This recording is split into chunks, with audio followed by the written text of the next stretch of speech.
sejarahnya Nabi SAW. Lihat bagaimana saya punya abah Habib Hasan. Dihinakan, direndahkan, depan orang dan sebagainya. Tapi dia sabar. Saya pernah suatu waktu diajak oleh saya punya abah untuk menghadiri suatu walimah. Suatu walimah. Di Surabaya.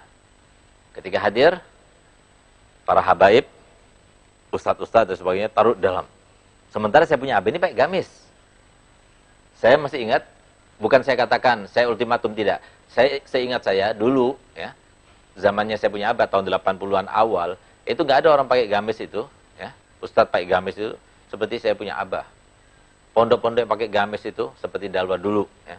Itu pertama kali diantara yang mengawalinya itu adalah saya punya abah. Subhanallah, sudah pakai gamis, pakai sokok putih, banyak dikenal orang, kok malah disuruh duduknya itu depan rumah. Nggak dipersilahkan masuk rumah. Hanya duduk situ. Di situ, bahkan masih ingat saya tuh duduknya itu di halaman rumahnya itu, di bawahnya itu tempatnya sandal-sandal itu. Akhirnya terlintas dalam hati saya waktu itu, saya umur 12 tahun mungkin ya. Kenapa saya punya abah ini ustadz kok nggak dihormati, nggak dimuliakan, nggak suruh masuk dalam, kok di sini tempatnya? Apa saya punya abah bilang sama saya? Kamu katakan ya bahwa saya ini pantas di dalam ya? Tidak. Baharun itu di sini tempatnya. Baharun itu adalah sandalnya para habaib.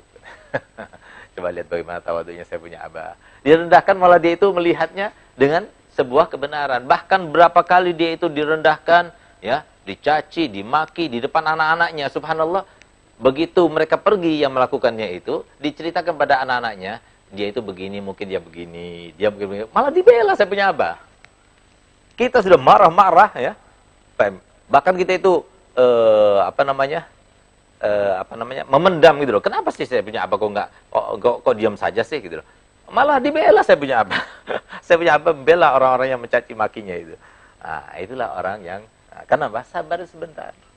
Tapi sampai sekarang orang yang melakukannya itu, setiap saya bertemu dengannya sebelum mereka itu meninggal dunia, pasti dia mengatakan, demi Allah, saya ini nggak cinta sama Habib kecuali satu, Habib Hasan.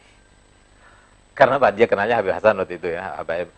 Jadi artinya begitu dicintainya. Kenapa? Kebaikan.